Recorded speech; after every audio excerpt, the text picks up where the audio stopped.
Welcome back to The Big Gist Today, your number one source for the raw, unfiltered truth behind the headline. Today, we are diving into a political firestorm that touches the very heart of our democracy.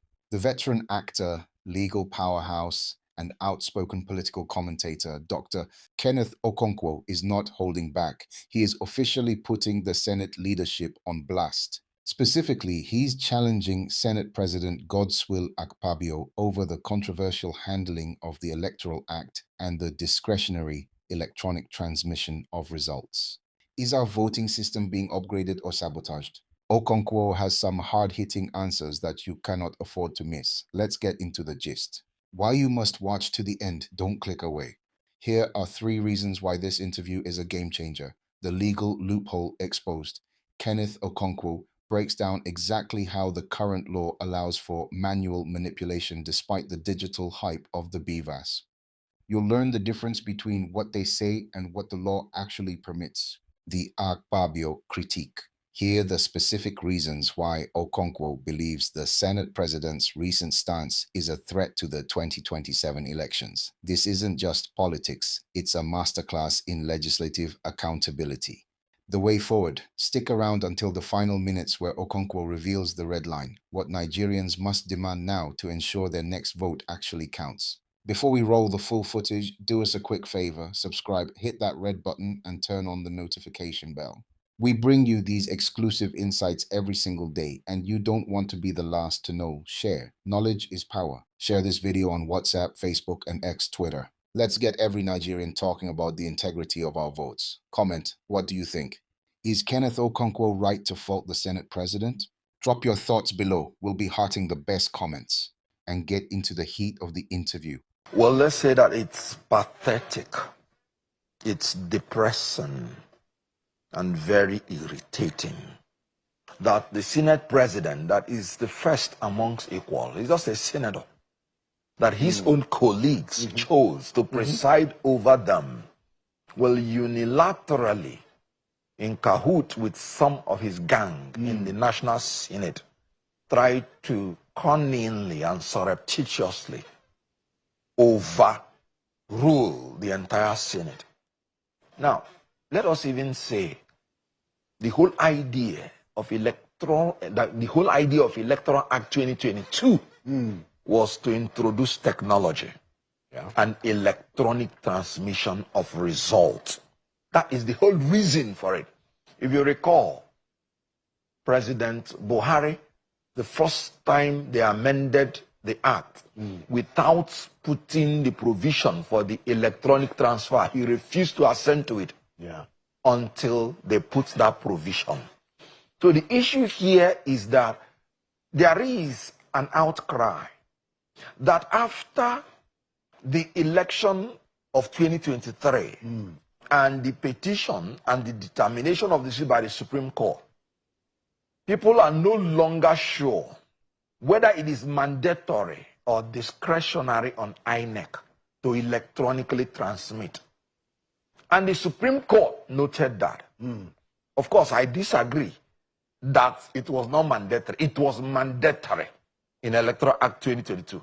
But the Supreme Court is the final court. The Supreme Court noted that because of some vagueness in some sections, especially 60 subsection 5, where they use the word transfer without using the word transmit, that it could result in some vagueness. And then there is a need for the legislature to make it mandatory.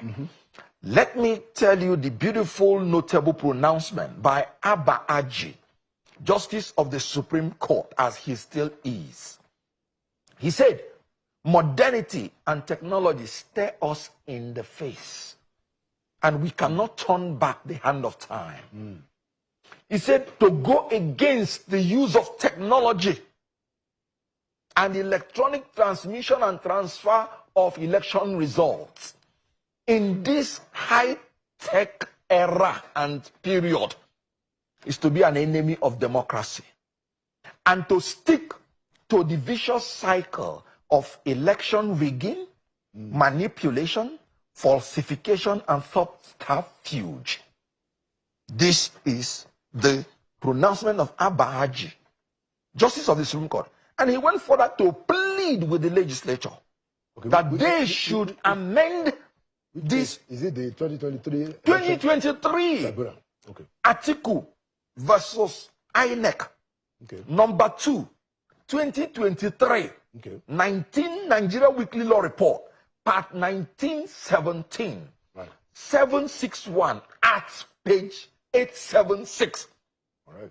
Good. And in 877, the learned Judge Abba Aji of the Supreme Court went further to plead with the legislature to please nip this confusion in the bud by making it clear and unambiguous through amending the process that legislature, that INEC does not have any discretion, that it is mandatory. Mandated. I had to state the case. Atiku's case was the only presidential appeal that was considered by the Supreme Court. So it is the only appeal now that tells you the position of the Supreme Court as long as presidential election is concerned, using the Electoral Act 2022. Now, some judges, even in that judgment, like Akomai Agim, was of the opinion that 2022 Act made it clear that electronic transmission is compulsory. He said it must be done. Wow. So the issue here is that some judges differed. Yeah.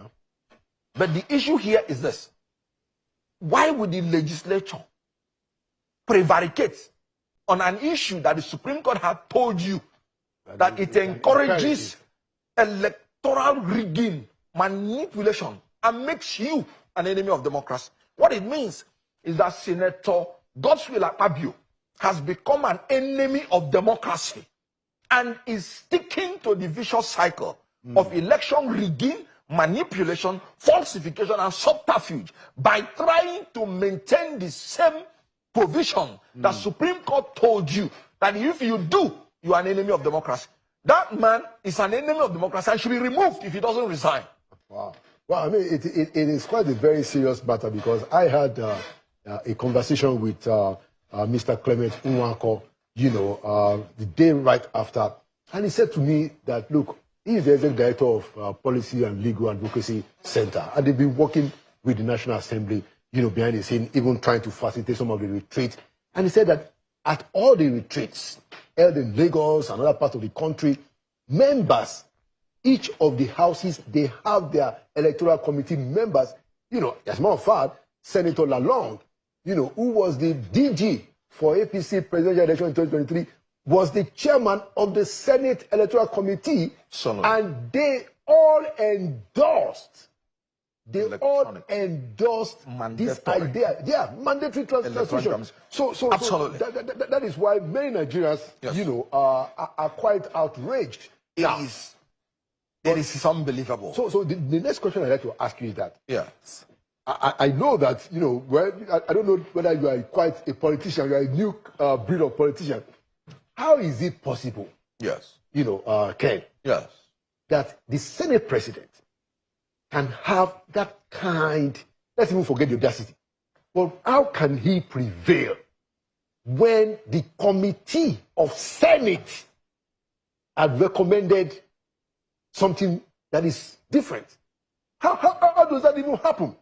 In one word, corruption. When people hear corruption, they always rush to think it is only financial. No. Corruption is the abuse of public office for private gain. Corruption, the whole idea is for self-preservation.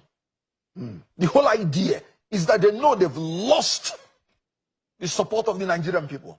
And so they want to rig the 2027 election before it even started.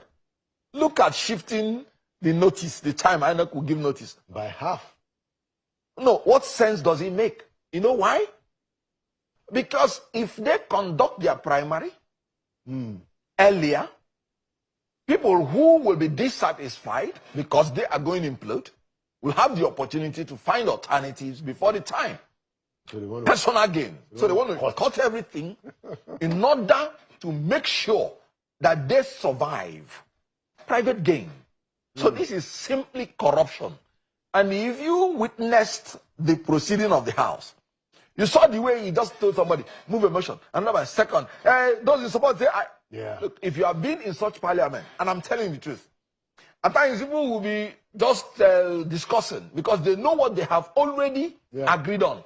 So they will just be saying, I, in all this. They will not know that some evil has been done. Let me tell you something. Even if Tinubu comes out unopposed in 2027, he will fail. Because our constitution is clear. That even if you are the only person that came out, they will still ask Nigerians to vote whether yes or no. That you will, more people will vote no. How can you vote yes? No, let me tell you. Would there be any person that is sane that will transport himself under the new flight tickets cost of Tinubu, 500,000 naira, to go to his village, to go to the cubicle, to vote for Tinubu? No, is it possible? Okay, without preempting things. The person cannot even travel through the land because he will be afraid that he will be terrorized, kidnapped, or killed. The person cannot travel through the air because he can't afford the air ticket. The person cannot travel through the sea because, one, river may not have reached his village, and even if he travels, he will die. Can't you? You are hearing about boats capsizing every day. Especially in Niger State. But the problem... So it is hopeless. And they now want to rig the election before it starts. And they are making a mess of the Electoral Act 2022. Let me tell you, without mandatory electronic transmission of results, there is no Electoral Act that encourages technology. Okay. And INEC itself, of course, you know, the only reason we are doing this is because everybody has lost confidence in INEC. In that Supreme Court judgment, Justice Nyango Koro, Justice of the Supreme Court, as he still is, he said, truth be told, that the non-transmission of the election results into the INEC Rev portal in real time, electronically, reduced the confidence of the people in the election.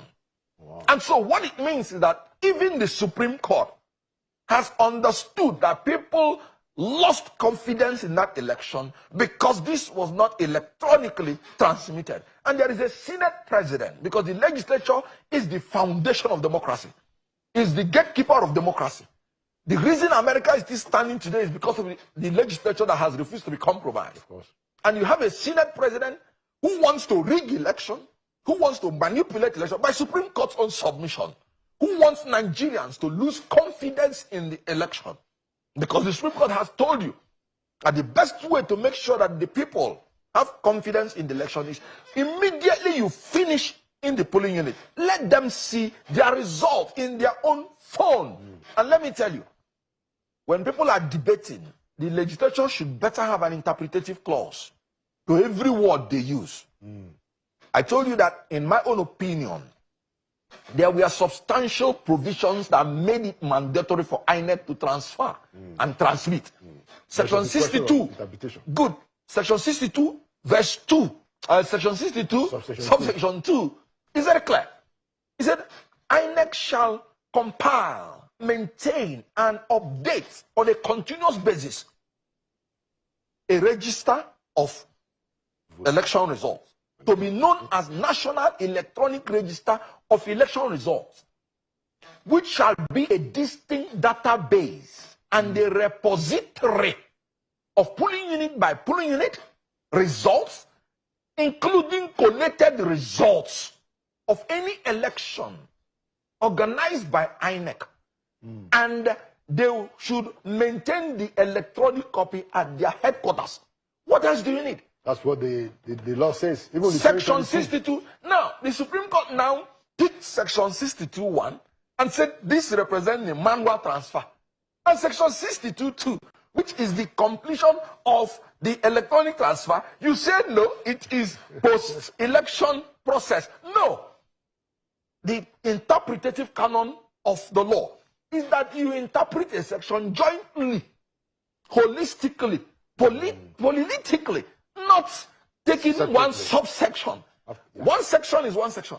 So if the Supreme Court took 62.1, they must take 62.2 to complete the hybrid nature. That is actually the collation system they're talking about. 62.2.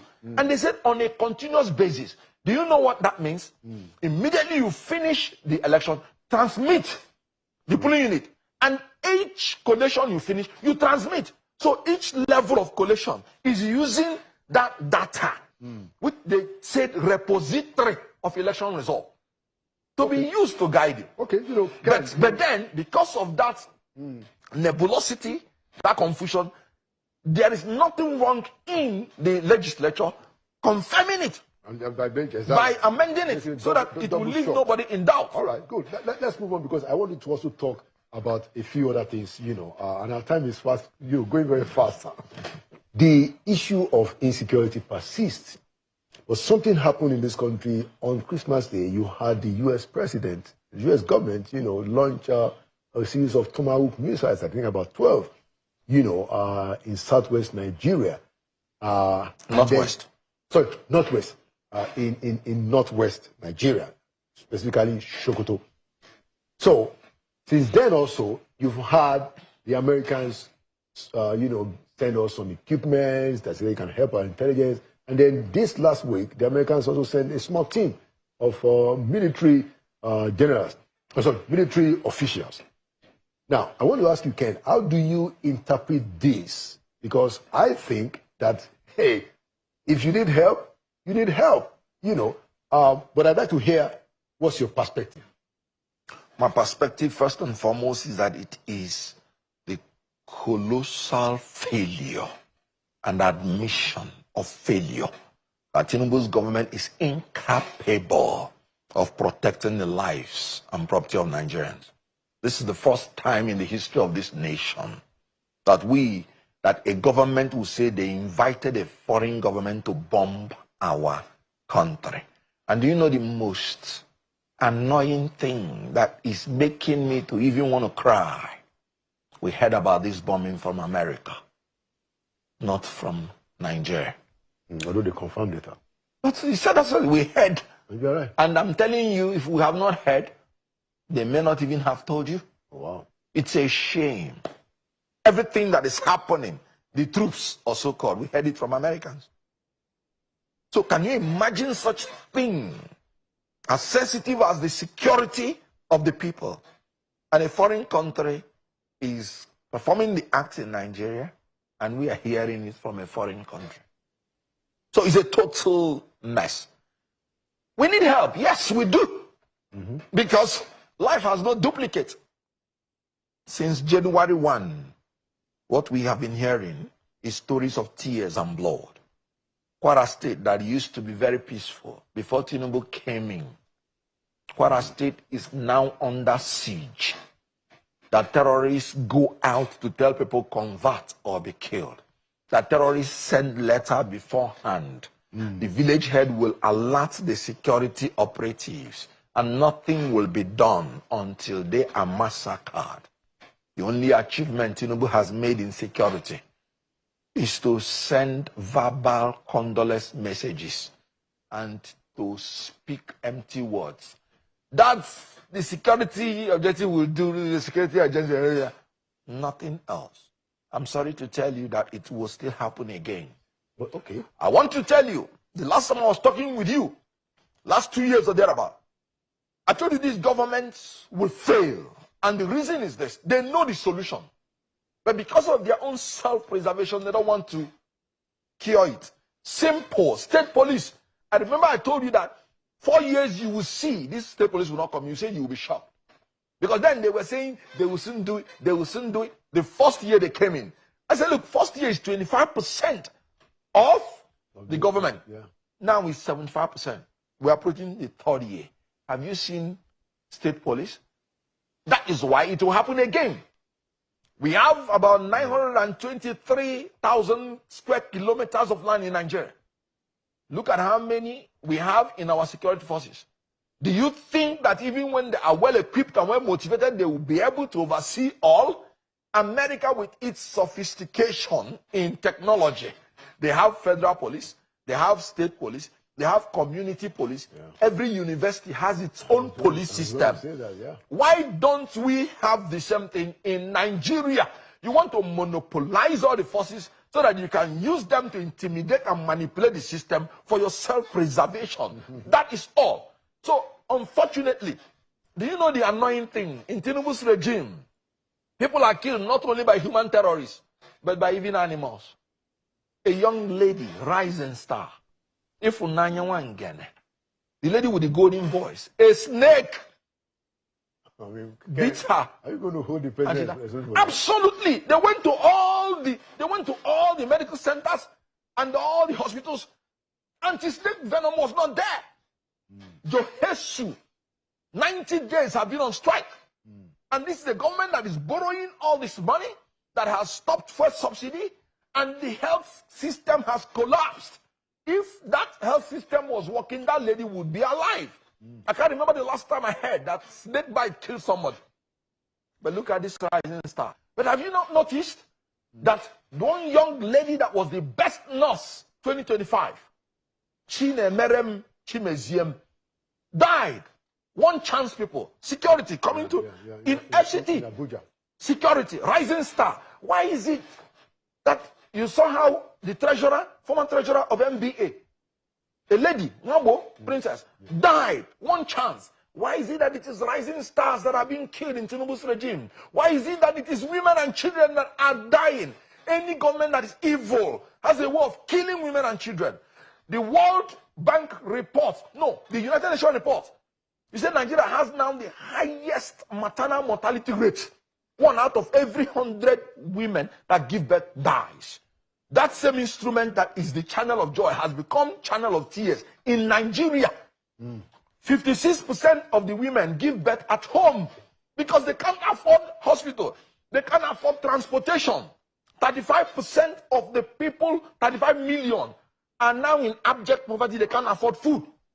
130 million are in poverty, and 10 million is being added every day. We are in a sorry state in this country. Only God can save us.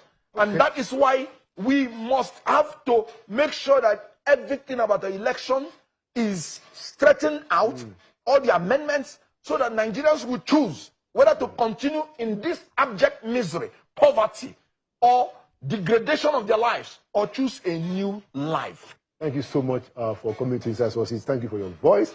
And thank you for the passion that your voice carries. Thank you very much. I appreciate it. Thank you so much. Stay tuned, more updates.